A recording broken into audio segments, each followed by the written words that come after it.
5, 4, 3.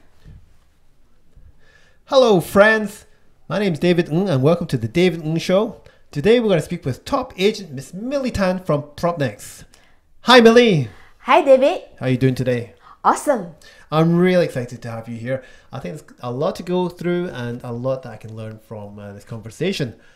But first, don't you just love living within 1 kilometer of ACS near Orchard Road at the top-notch Balmoral estate? You can at the height of Balmoral, an exclusive new launch facing the gorgeous Goodwood Park. It's by award-winning developer Aurum and built by Warhub, the same guys who built the Jewel at Changi. So whether you're a buyer or an agent, just give me a call. David Ng 9668-1224 and I'll show you why you cannot afford to miss this amazing opportunity. So Millie, I want to ask you, there's so many things I want to ask you. First of all, why don't we just let the people know what you do? What I do, huh?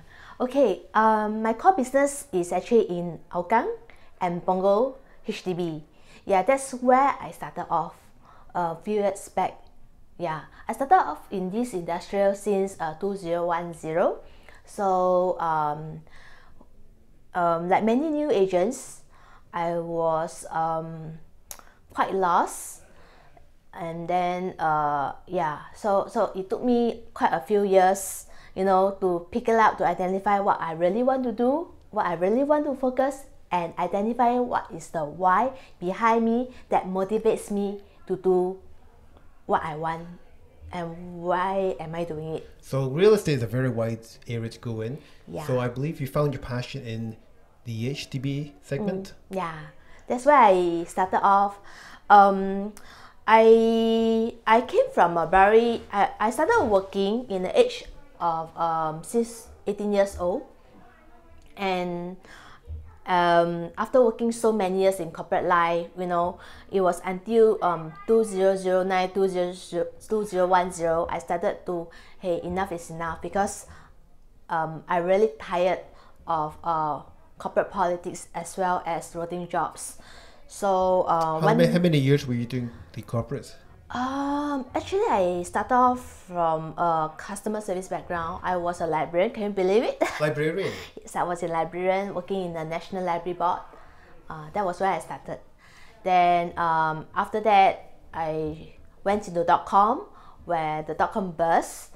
Yeah. Then I was shortly then I joined Dennis Wee for a few months during that period, until I found a job in Compact and HP. Yeah. I see. So I went into the corporate sales, because to me I'm a person, when things start to get too routine, I get bored easily. So that's why I started to get a pay cut, and then I do something new. You know, when you are young, you will try anything and everything. Yeah. So did you find what you wanted to do? Yes, I would say. Because for myself, I'm actually the old level. Okay, there isn't very much things I can pursue, or there's always a limitation there, especially talking about corporates and even step box. You know, they need at least a diploma or even a degree to actually move forward. So, so one of my mentors, okay, shared with me that today I'm a very service-oriented person. Okay, so this is what not everybody will have. So, and because of that, being a service-oriented person, it actually follows me wherever I go, even until today. Yeah, that's where and how I get customers' testimonials and credentials. Yeah. Very good. So, you know, real estate is a very competitive industry. There's about 30,000 of us. So how are you able to consistently help people buy and sell the HDB? Well, everybody, every client's their needs and requirements is different. So importantly is to understand, you know, why are they doing it, and then how can we actually help them to fulfill or achieve their goals. So we talk about values. You know, at the end of the day, I always ask myself and my agents, why me? What's my value to you? Yeah. So we actually build trust over the years, and then customers just trust us for So what is your value? my value. What is the value that you my provide? value, huh? I'm very good in follow-ups, and I'm very good in follow-ups and giving updates, and then thinking out of the box. How can I actually do it better to help my clients to achieve their goals? Right. Yeah. So so you're looking after the Hougang and Punggol area. Yeah. So this industry has been around, it's gone through a lot of changes. So from 2010 to now, how do you think it's changed? I would say that our clients are getting younger and younger. Compared when I first started, the audience that I met mainly are the is it X generation? Generation X, yeah. Generation X. My generation. Generation X. Even older. Our parents' generation. Our parents' generation. generation. So we are talking. Last time we were talking about dealing with uncle, aunties, akong, amas, and now we are talking about millennials who are so much more savvy and know what they really want in life. They also know everything from the internet. Yes. So they can get a heck of a lot of information from the internet. How does that help, or does that make it more daunting for you to do your job? Actually, you asked me, having Google, which our best friend, is really amazing. But at the end of the day, our values goes beyond buy and sell today. How can we reach out to the best possible clients who will buy your property or invest your property? How would we know that with so many properties in the market, which are the properties is the best buy or worth buying? And then what kind of risks are we talking about before you even talk about buying or investing your property? Because after all, buying a property is a big ticket item and is also the next biggest decision in your life other than just your marriage. Do you find a lot of the young millennials who are buying the HDB, they really know what they want already? They have a plan when they use the asset to grow their wealth? Do you find that they already know they want to get a BTO, they want to get into private, they want to go into... They have so many dreams and it's so well planned compared to the parents' generation. Yeah, in fact, that's what I've seen over past few years, even until now. It's very common that most of us today, when we were going to get married or even set up a family, the very first thing that's within our reach is to get a BTO. I mean, that was what happened to me also few years ago. So as information gets more and more, and then people are getting more and more educated and savvy, they learn how to leverage on their first part of goal to make the second part of goal for them to work towards their retirement. Of course, there are some people out there, their thinking may not be about just money. They will probably look into more on the comfort, their children, especially when they are growing up. Have a roof over their heads. Yeah, they need a roof over their head. All they need to do is they just want to have a bigger space for their children to grow without overstretching themselves. They want to maintain comfortable. So for me, right, I don't come in and then I'll just tell you that no, you should be going this way to go through buying a new launch or condo. No, I sit down there, I listen to them, assess their comfort level, their risk assessment, then I'll provide them the options. Then one thing is, through this way, right, you tend to connect to them at the same level. At the same time, you empathize them. At the same time, you know which are the options they can go. Leave the decision to their hands. Yeah. So they will be the one doing the decision. Right. There are some agents who are unable to sell that listing for a long time. How are you able to pick up these listings and then knock them off the shelf so quickly? Actually, I guess that for me, what I really do differently is I do constantly review with my clients from time to time, other than just thinking out of the box. How can I actually help them to package their house in a more creative way. It could be possible through, a simple decluttering, or it could be through home makeover. Yeah, so these are the little things that I keep my clients close. Then from there, we'll assess the market from time to time, whether, after all this thing has been implemented, has been rolled out already, maybe like 3 weeks or so, we'll do a review to see how's the response like. Then from there, we'll just fight it accordingly. Yeah. Right. So when you get a listing, you help the owner to sell. What are the normal activities you do for them? Typically, for listing presentation, usually I'll go in. Okay, I'll request for a property tour. I think most agents do. Then, of course, I do up the basic essential stuff like, financial calculation, the timeline, this kind of thing. Then from there, I will actually share with them what are the marketing approach will actually tailor for them, because every house is different. So then from there, we'll see how we go about doing it and then roll out. Yeah. Right. So do you do a lot of, in terms of marketing, like Straits Times? Do you market into the flyers? Do you do social media, videos? Yeah. What's your favorite activity? Well, or rather, which is the one that works best for you? What works best for me? Okay. There are many platforms, conventional. Okay, let me ask you, David. Today, right, how frequent do you flip the newspaper? Not often. Not often, right? Maybe on a Friday and Saturday. Or Friday and Saturday, once a blue moon, this kind of thing, unless you have a need or whatever. But majority of the time, we are on the computer or even our handphone. Yeah. So, I would say that most of our conversion rates are actually from Property Guru. This one I have to give credits lah. Yeah. So most of the clients come from Property Guru. Right. So yeah, of course, we are talking about rental wise. Recently, I started to test. I started to test out on Carousel.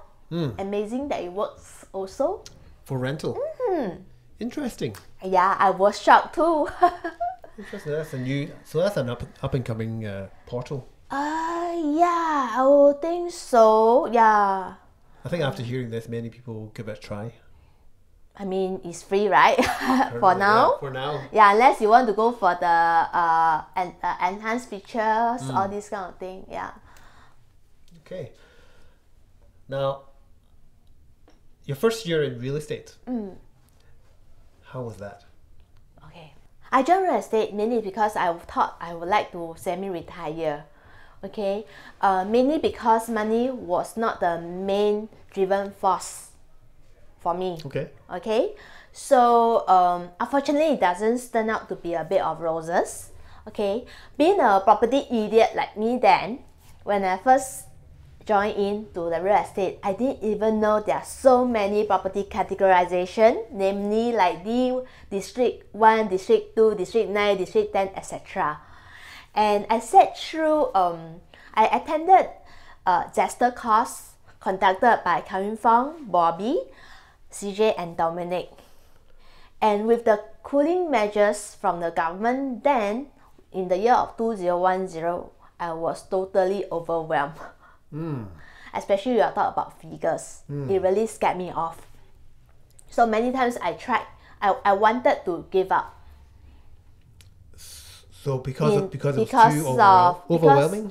Because of overwhelming learning, because figures freak me. Because I'm not a very numbers oriented. Number oriented. So when it comes to number, I was freaked out, because we are talking about, back then we were talking about, because to me I feel that we are talking about hundreds, thousands, millions of money. And I wasn't sure whether whether I was capable to pick up that. So it took me a few years, like I think about 3 years, to identify, to pick up what I really want to do. So the easiest way to start off with is to start off with where I'm familiar with, which is Hougang, that I grew up. And from there, I expanded my business to Punggol area. So from there, because agent new agents usually you won't have sufficient capital funds or this thing to run a business. So I did my own flyer design using PowerPoint. I did roadshow. I did door knocking. Everything I do A lot myself. of effort-based marketing.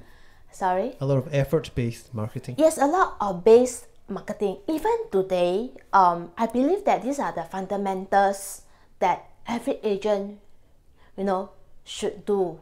No matter how good or how bad it is. Because especially if you are talking that when the period is lull period and you think that there's nothing to do, hey, there's tons of activity out there. Just to keep your energy going by doing things and creating activities, making sure that people knows you and who you are. Yeah. So how did you survive the first year? Did you manage to get enough closings to get the cash flow moving? Actually no leh. Hardest.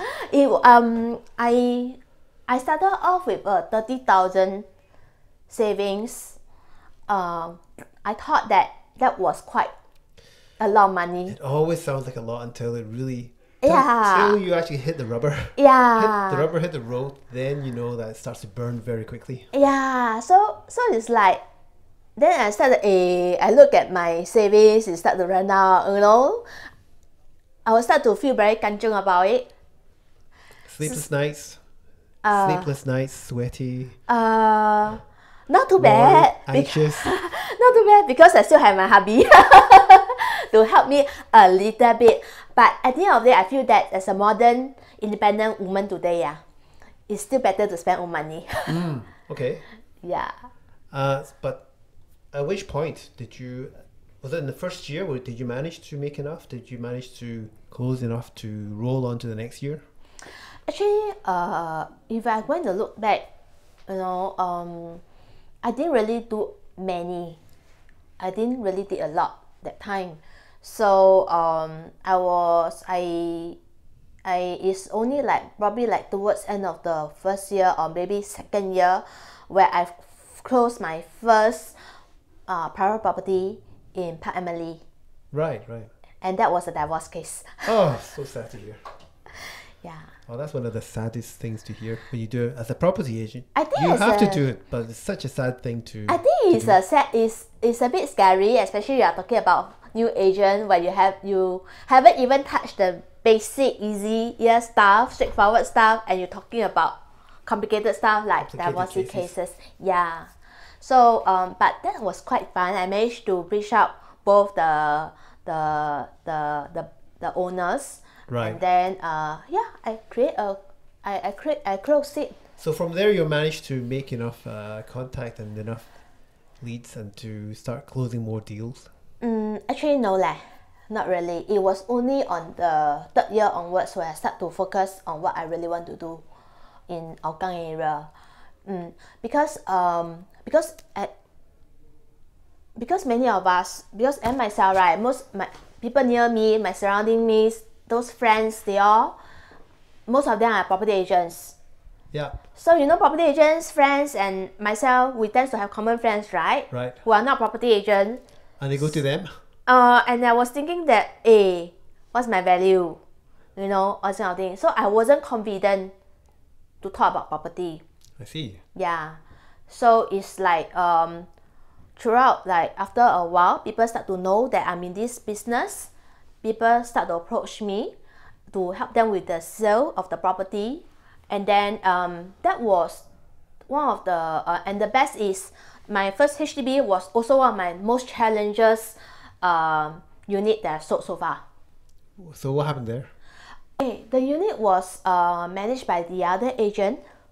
For the tenancy, it was when I first took over the house, it was really infested with cockroaches, and that almost scared the hell of me.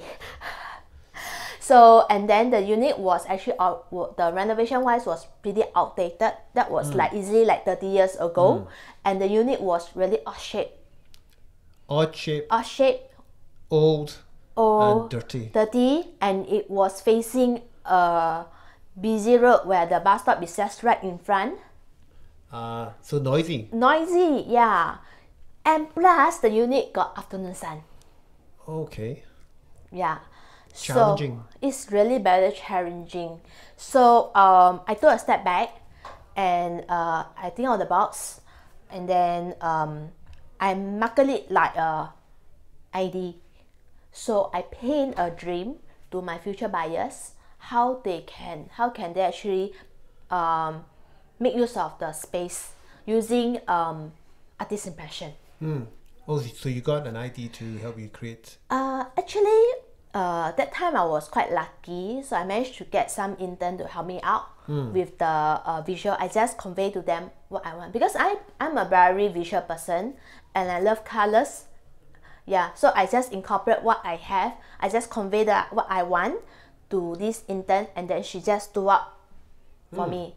So I mean, today we are very lucky that we have Rest and Relax to provide such a value-add service, you know, to help our property agents to actually To visualize. to visualize, to help the property to sell better. Yeah.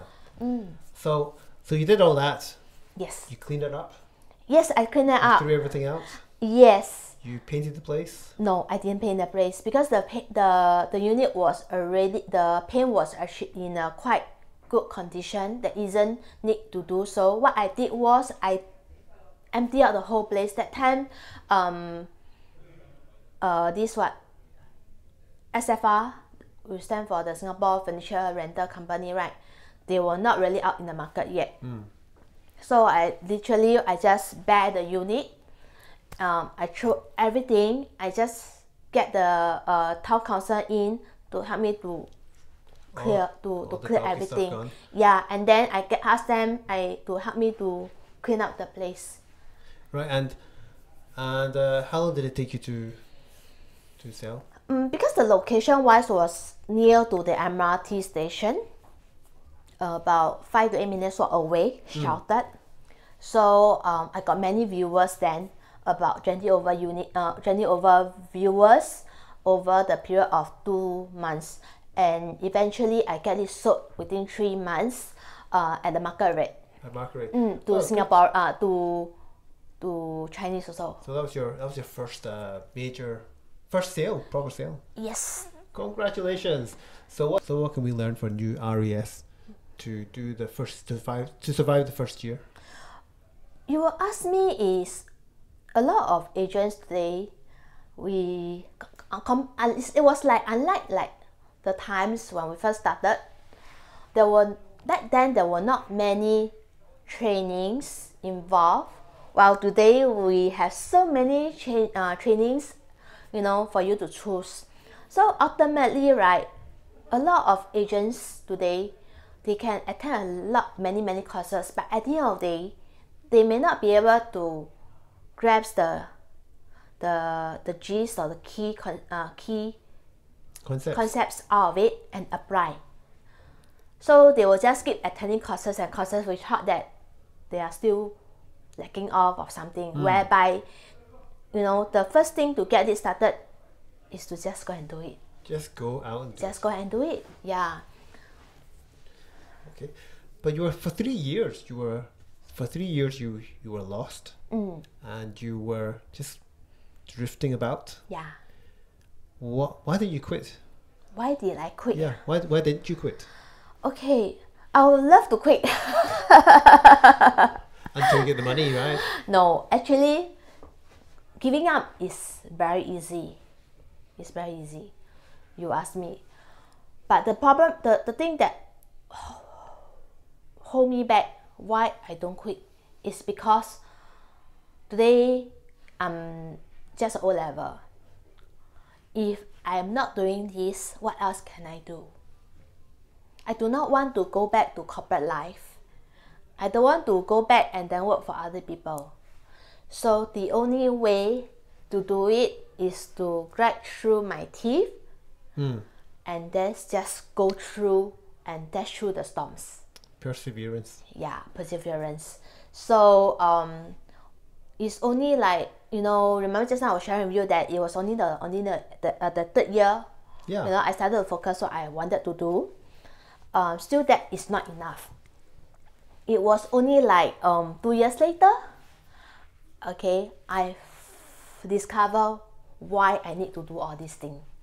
Yeah, it's not because of money, okay, but it's because of,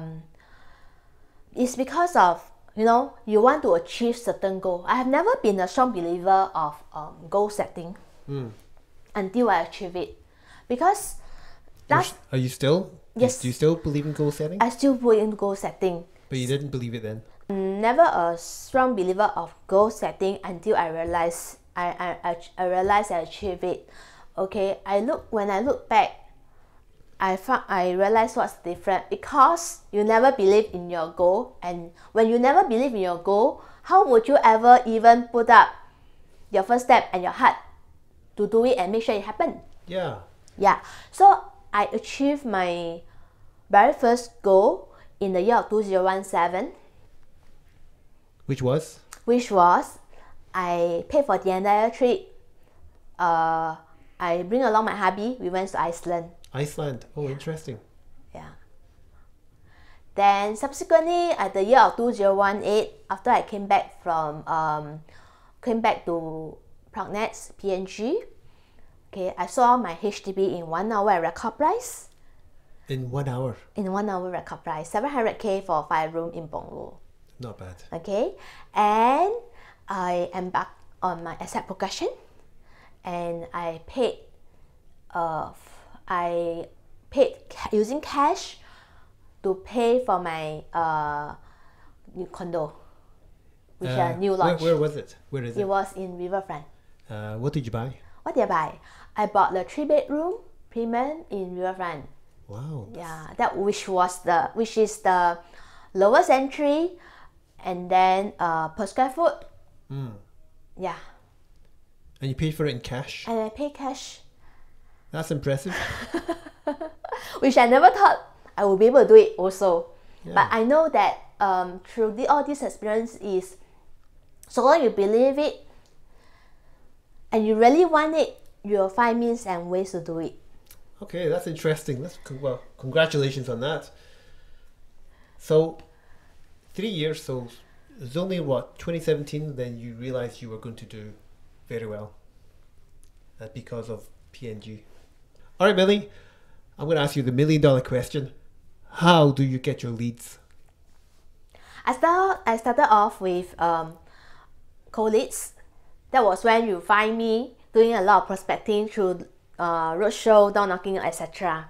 So I find that when it's much easier to connect to these people, you know, and then to build the trust over there versus to family members.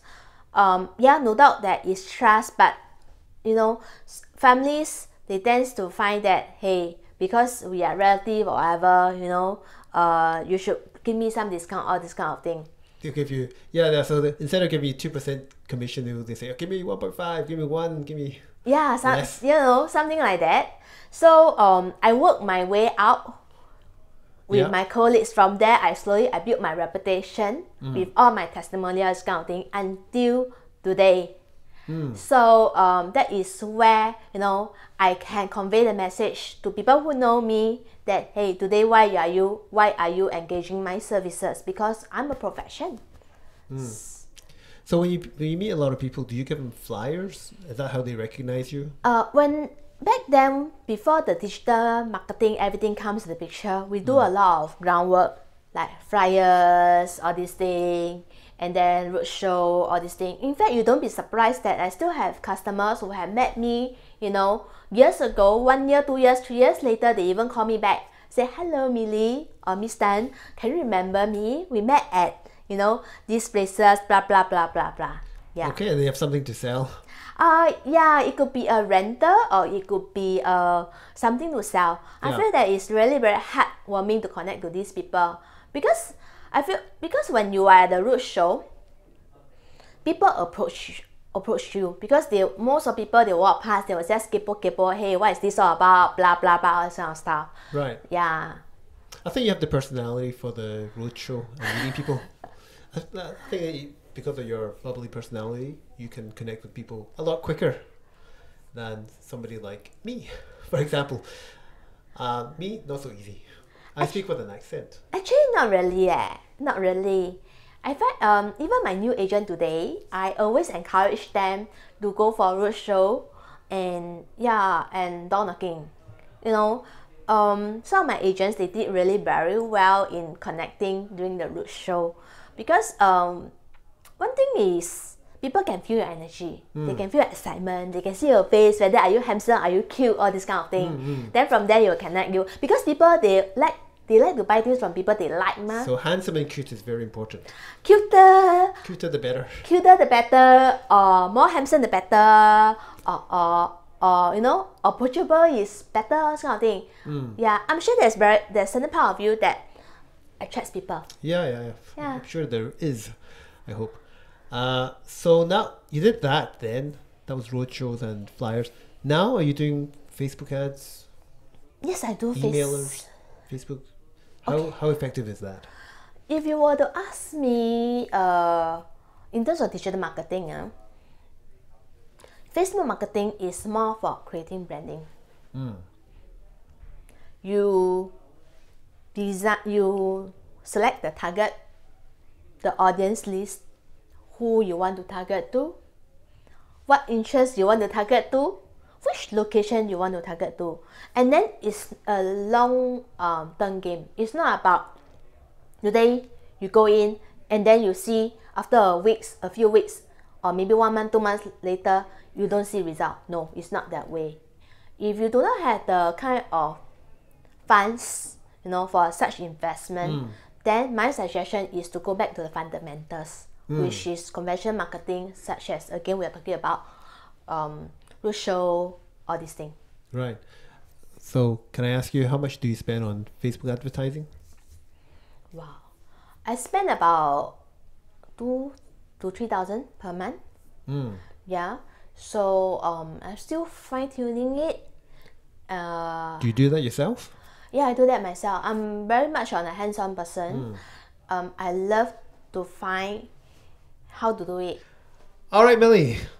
Brand imaging is very important to us agents. As you know, there's so many agents who have to stand out from the crowd. The first time I saw you, you had really this crazy frizzy hair, and the first image that came to my mind was that this is a happy-go-lucky girl who likes to maybe not so ambitious, but maybe very friendly for sure. But now when I see you, you've come over to P&G PropNext, overnight your image changed. You became the frizz is gone, much more professional cut, and the way you dress as well is also very different. So how has this change helped you stand out in the markets, and has it helped you in your sales? I'm a person, I love changes. Throughout all these years, how people remember me is because of my hair. Yeah. I changed my hairstyle, everything according, you know, many factors. It could be because of age. Okay, maybe now, you know, you have crossed certain age, you find that frizzy hair doesn't suit anymore. And then also, one thing also is the kind of customer that you are connecting to and who you are speaking to.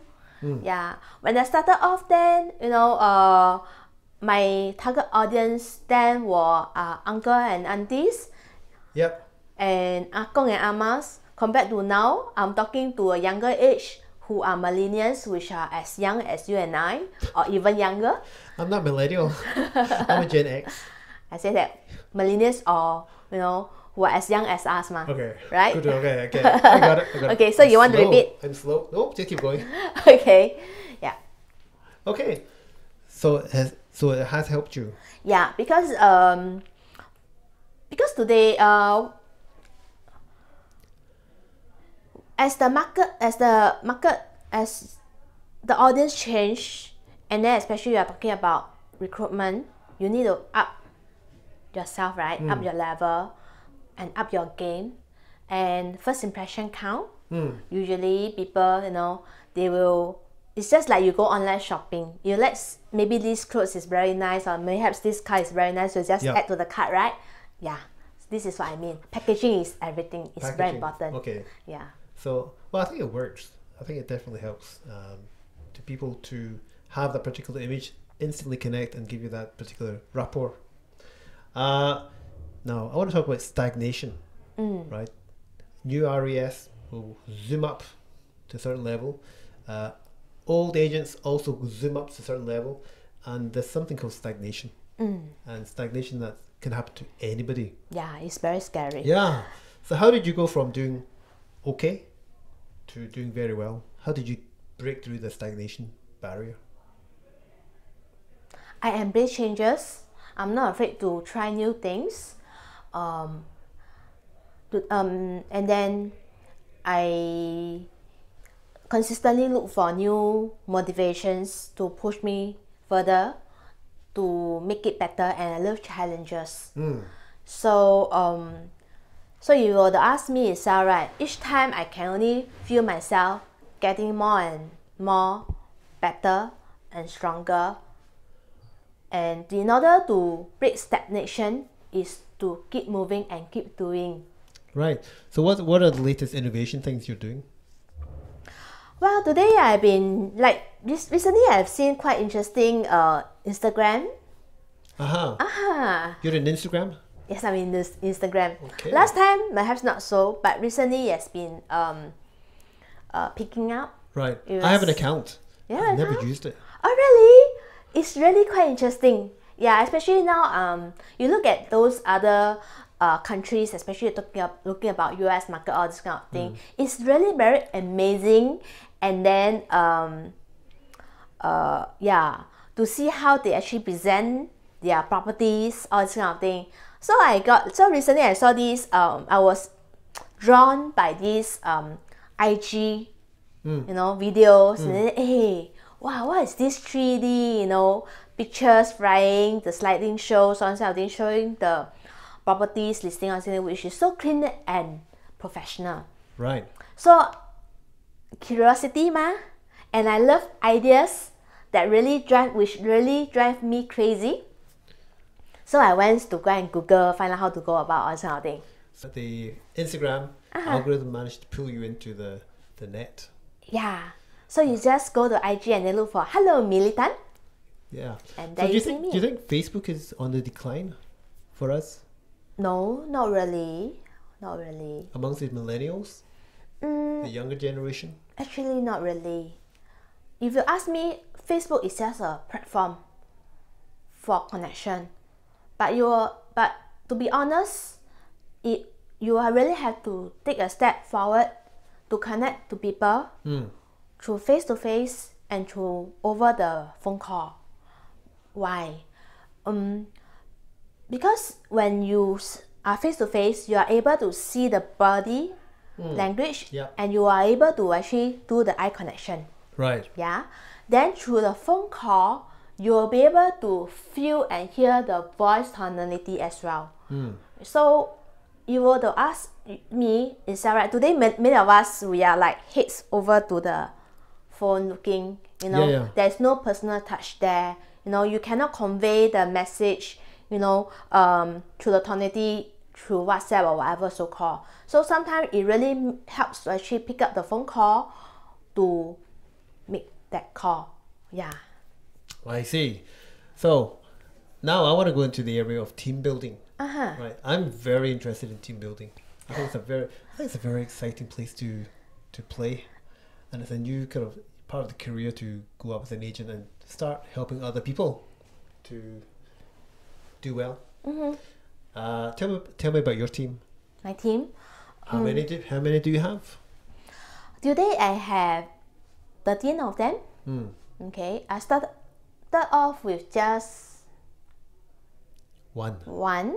No, I started with just 5. You started immediately. You got I started 5. with 5. How did you manage that? It just happened that one of my good friends joined me lah. 5 of your good friends. 5 good friends. Because there are a lot of top leaders here that they could have joined. Why did they join you? And was it awkward trying to convince people to join you? Did you have the confidence? When I came back to Prognet's PNG, right, Jerome and Marcus Loa said, Millie, you should start to look into recruitment. I was like, huh? Are you kidding me? Are you sure? Am I cut off for it? So just so happened that when I was in my previous agency, I was sharing because I have quite a lot of good friends lah around in this industry. So I connected to one of my friends, informed him that hey, I'm leaving. So then we just catch up over before he decided to join me, and he brought his team over. Yeah. So it wasn't easy head start for a new step up team manager, especially when you're talking about for the past 9 years. You have been a lone ranger and you have been very independent. So what happened was over the past 1 year plus, especially now I have stepped up as a bootcamp facilitator and some other programs in the company or even the division as well. I learned so much from them. How to be a selfless leader, and then how can I be better? How can I help my team member to break through? How can I create activity to avoid stagnancy, all this kind of stuff. So there are so many things to think about. When I step back, I do my own reflection. I start to realize that the more I give, the more I get, and I learn the most. Yeah. Very good. So is that your special sauce? Is that the secret of your Millie Tan Associates? Special sauce What's so special about if you your were to ask, team? what's so special? What's so special about you that they join you? Okay, I am literally on the phone, almost like, I won't say 24/7, but every agent has different style, and then different timing, especially if we are talking about they have children, they have kids, they have work, all kind of stuff. So usually, sometimes maybe once or twice a week, I'll spend time over the phone with them, talking to them, finding out and understand what kind of challenges that they are facing. Then we talk about it. It can be a day of frustration or the things that they face, objections, something. Then we discuss and talk about. Well, I do have agents who catch up on me in the midst of night, like 9 something, 10 something, and we talk even like 11, 12 midnight, like that. Yeah. So it's the intention, it's the attention for them, the ability to provide the support as and when they need answer. Even if say like, in fact, like this morning before you met up with me, right, I was like 8:30 already start replying messages already to my agents. Right.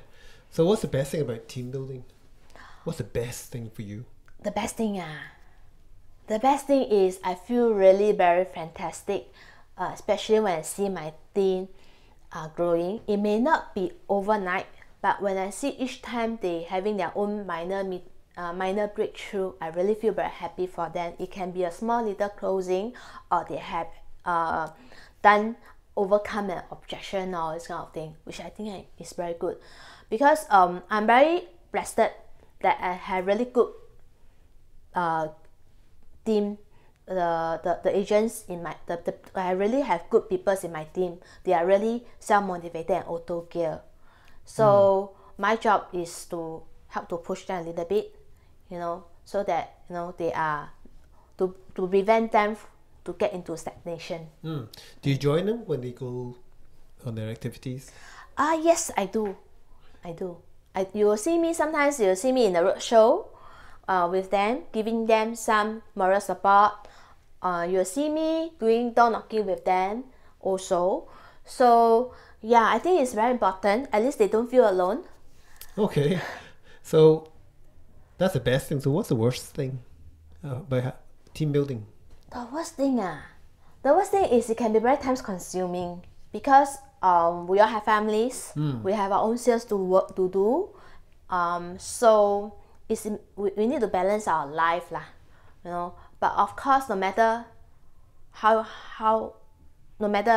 it is, I will always find time for them. Then also another thing is, if today you are having a bad day, you will not be able to show it up like a book. So you need to actually uphold your posture, and then keep up your high energy, and then just connect. Okay. So how are they doing at the moment? How am I doing at the moment? Not you. How's your team? How's my team? Are they all doing well? Majorities are new agents. Okay. It can be a bit slow, but it's okay.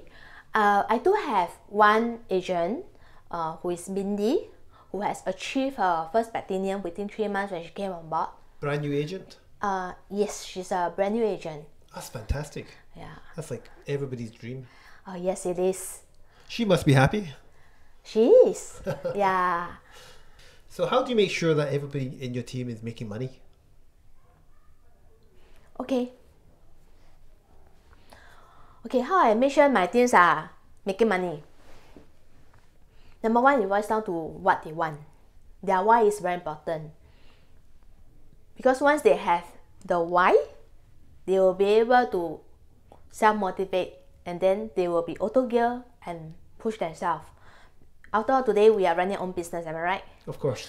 So for me as a upline, my job is a facilitator. It's just like a facilitator role. We will do a review from time to time, and I will just inject some ad hoc trainings, like for instance the role play training. Yeah. How then can they actually find their own values through their strengths and weaknesses to convey to their clients? How can they actually do a listing presentation, a structured listing presentation to their clients, all this kind of thing. Then then I share information such as like my case study, how to actually help clients to embark on a set progression or buy and sell, because you know that selling HDB is not so easy, right? Especially when you're talking about so complicated cases, the timeline, all this kind of thing. If the funds are not back in time to finance the next property, that would be a question mark. Yeah. So these are the things I do. So if you ask me, even though I'm a HDB agent, so what? Doesn't mean that I cannot help people, my clients or my agents or other things. Because frankly speaking, among all the properties, HDB is the most complicated. Oh, definitely. To do, right? So once you have mastered that, why is so difficult? Yes, just do it. Yeah. Okay, Millie, let's try this. Somewhere out there is an agent who's looking for a terrific leader like yourself. Why don't you give a 60-second elevator pitch on why they should join you? Okay. Ready? 3, 2, 1, go! Have you ever felt that real estate is a lonely journey? Have you ever felt so helpless that there's nobody to help you? Have you ever wondered how does a HDB agent able to close a high-end property? Is it possible? Call me, Millie Tan, at 9070-2263 for coffee. I'll share with you how. 加油! Hey, not bad. I would give you an 8 out of 10 for that. Thank you. Hey, well done. Okay, now Millie, time is running out, so we better wrap up soon. Let's do a couple of rapid fire questions and then we'll call it a day. Okay. Okay, ready? 3, 2, 1, name. Millie Tan. Age. 21 years old. Height. 163. Favorite color. Yellow. Favorite food. Favorite drink. Favorite drink. Kickapoo. Favorite movie. None. None. Apple or Android. Android. Shoe size. Huh? Shoe size. Shoe size. 8. Cannot say. I cannot say. Then you have the okay. Favorite brand. None. And what do you do on a Friday night? Families. Family. You don't work on a Friday? No. Okay, that's interesting. All right, Millie. Well, we've got a couple wrap today, and it's been fun. It's been entertaining. It's been very educational. I hope we can do it again. Sure. All right. So let's call it wrap.